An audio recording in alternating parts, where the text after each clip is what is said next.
رب العالمين والعاقبة للمتقين ولا عدوان إلا على الظالمين أشهد أن لا إله إلا الله وأشهد أن محمدا عبده ورسوله اللهم صل وسلم وبارك على سيدنا محمد وعلى آله وأصحابه ومن استنى بسنته ودعا بدعوته إلى يوم الدين أما بعد فيا عباد الله أوصيكم ونفسي بتقوى الله فقد فاز المتقون ولقد قال تعالى أعوذ بالله من الشيطان الرجيم بسم الله الرحمن الرحيم يا أيها الذين آمنوا اتقوا الله ولتنظر نفس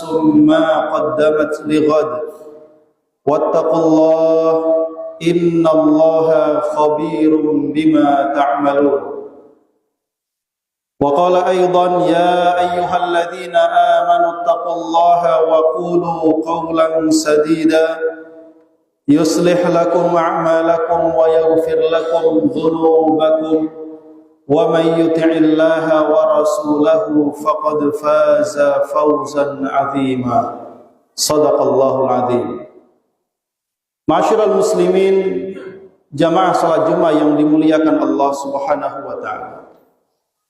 Pada kesempatan Jumat yang mulia ini, marilah benar-benar kita tunjukkan penghambaan diri kita secara totalitas kepada Allah Subhanahu wa taala dengan benar-benar menjadikan ibadah kita siang hari ini khusyuk dan ikhlas semata-mata mengharapkan ridha Allah Subhanahu wa taala.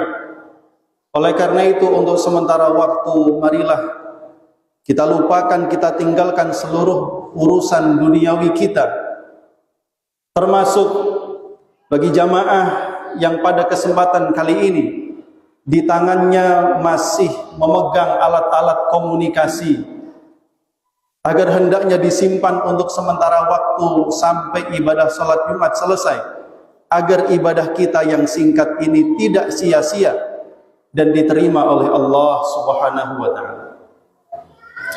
Ma'asyiral muslimin jamaah rahimakumullah, as-sira' bainal haqqi wal batil, bahwa pertarungan antara al-haq, kebenaran, dengan kebatilan adalah sunnah kehidupan yang akan terus berjalan sampai dengan hari kiamat tiba.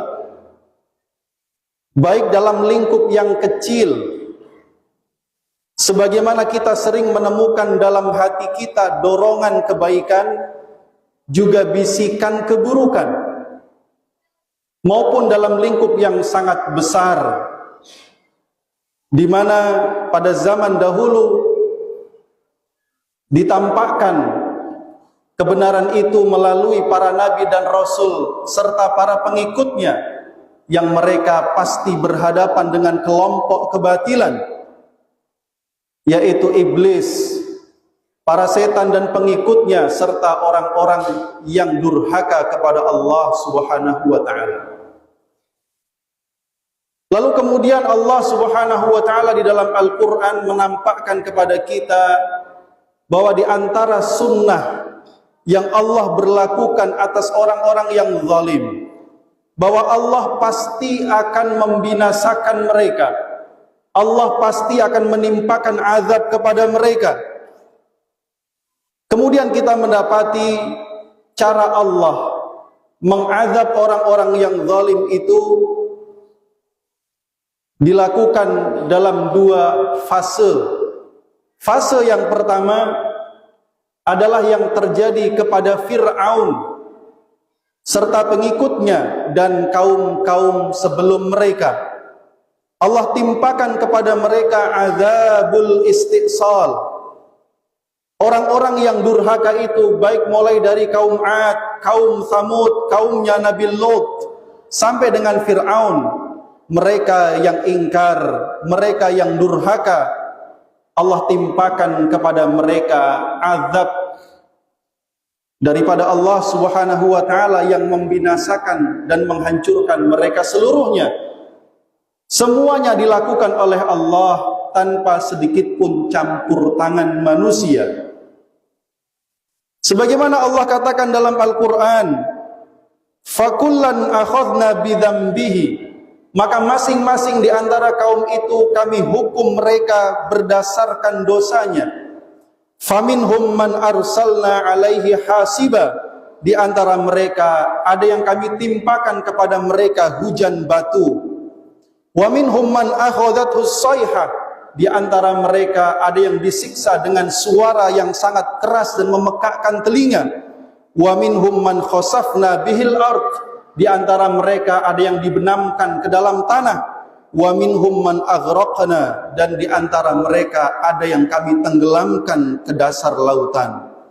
Wa ma kana Allahu liyadhlimahum walakin kanu anfusahum yadhlimun, sekali-kali Allah tidak menzalimi mereka, tapi merekalah yang telah menzalimi diri mereka sendiri.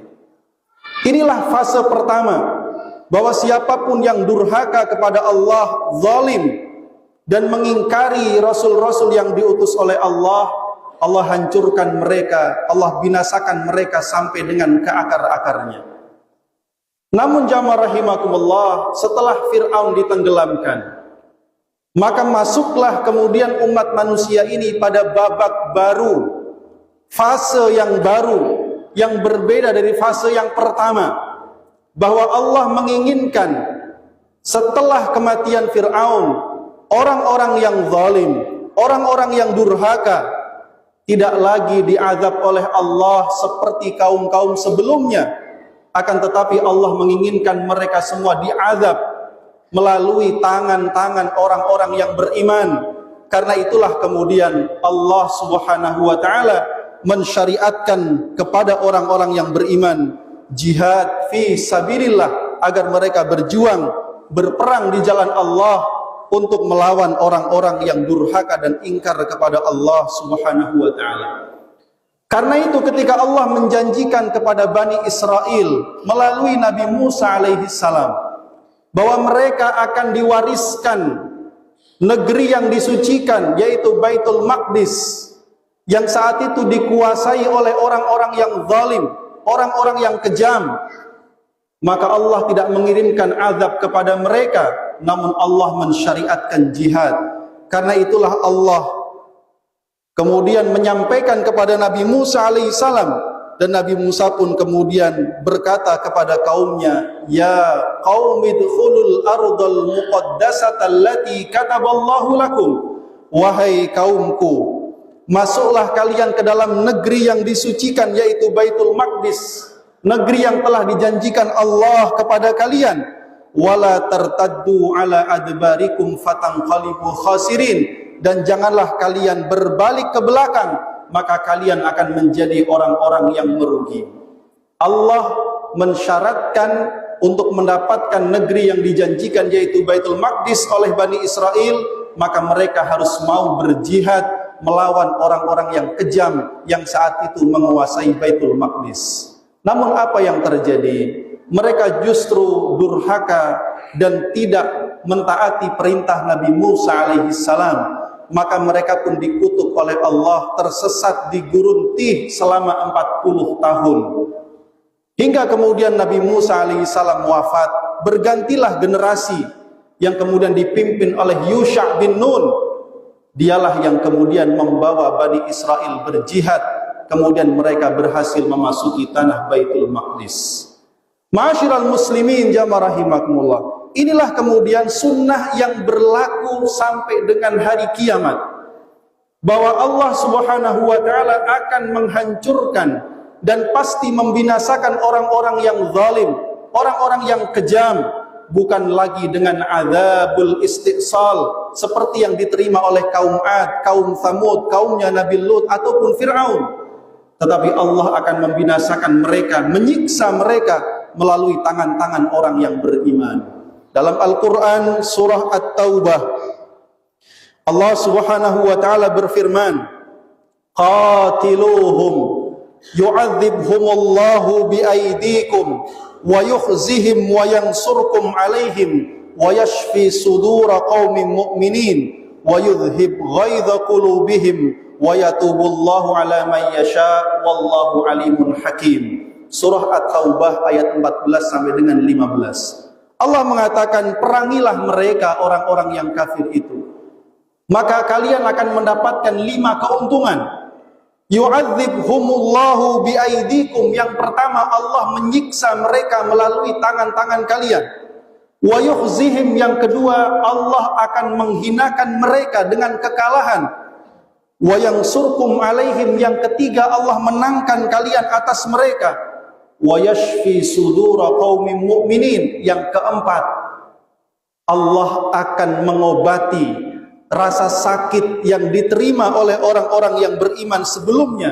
Wa yudhhib ghaidha qulubihim, yang kelima, dan Allah akan menghilangkan kemarahan yang ada di dalam dada mereka.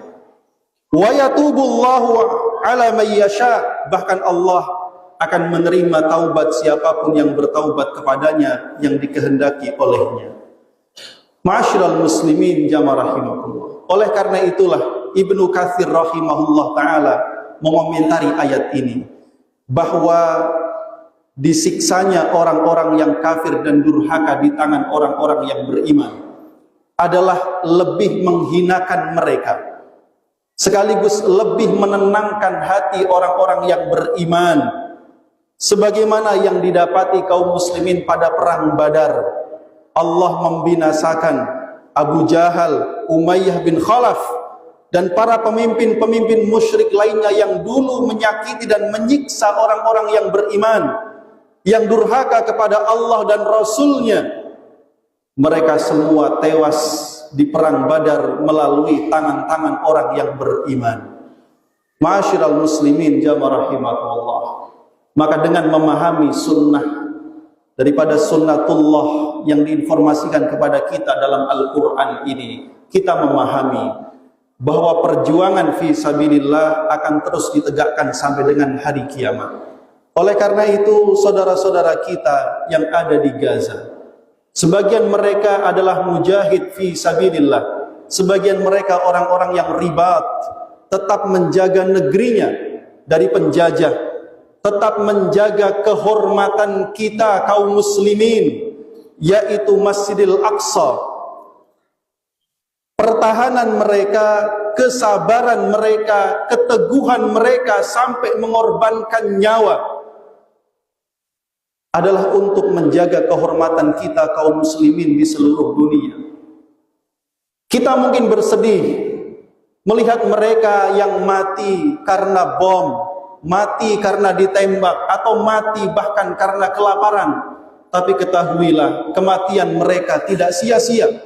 Mereka yang mati karena kelaparan, mati karena dibunuh, mati karena reruntuhan, mati karena terbakar, pada hakikatnya mereka adalah orang-orang yang mati syahid.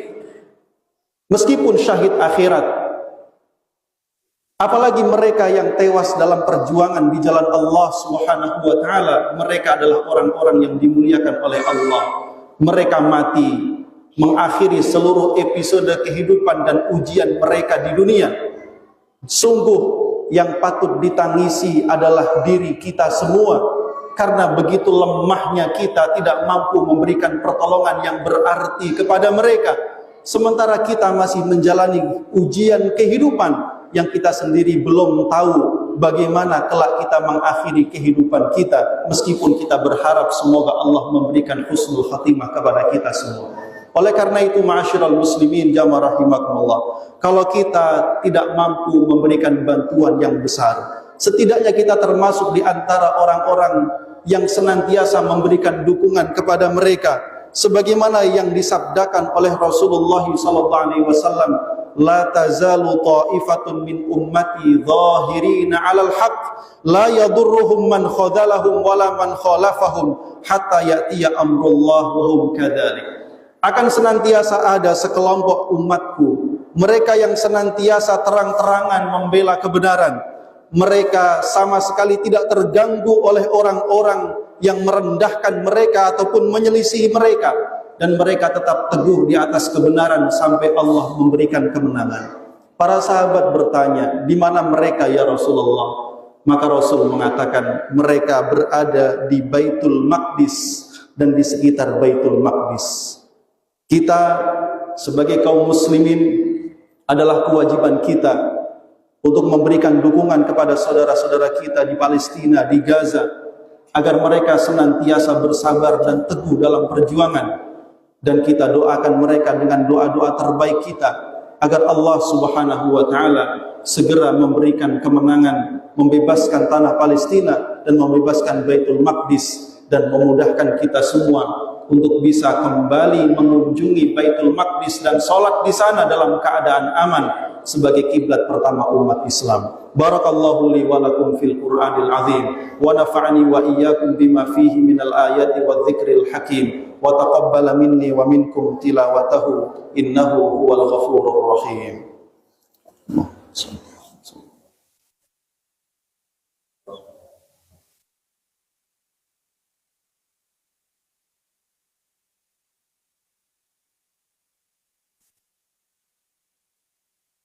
Alhamdulillahi Rabbil Alamin wa bihi nasta'inu ala umuri dunya wad din.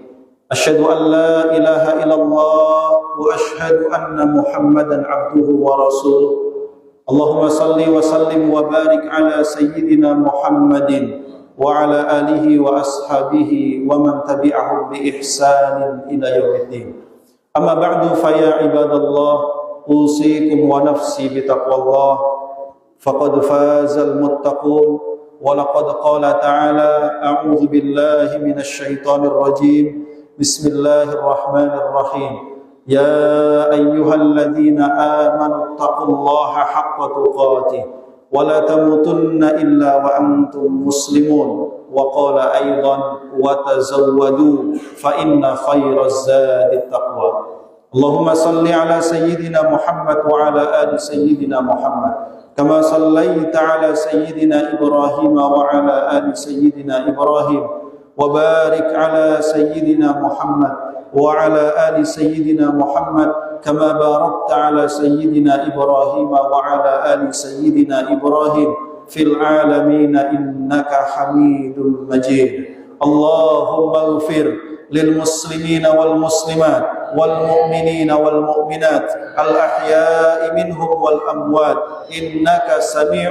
قريب مجيب الدعوات اللهم اغفر لنا ولإخواننا الذين سبقونا بالإيمان ولا تجعل في قلوبنا غلا للذين آمنوا ربنا إنك رؤوف رحيم اللهم انصر إخواننا المسلمين المستضعفين والمجاهدين في فلسطين وفي كل مكان وزمان اللهم أفرغ عليهم صبرا وثبت أقدامهم وانصرهم على اليهود الغاصبين وانصرهم على القوم الكافرين اللهم اشف مرضاهم وتقبل شهداءهم وفرج كربهم يا أرحم الراحمين ربنا ظلمنا أنفسنا وإن لم تغفر لنا وترحمنا لنكونن من الخاسرين لا إله إلا أنت سبحانك إنا كنا من الظالمين ربنا آتنا في الدنيا حسنة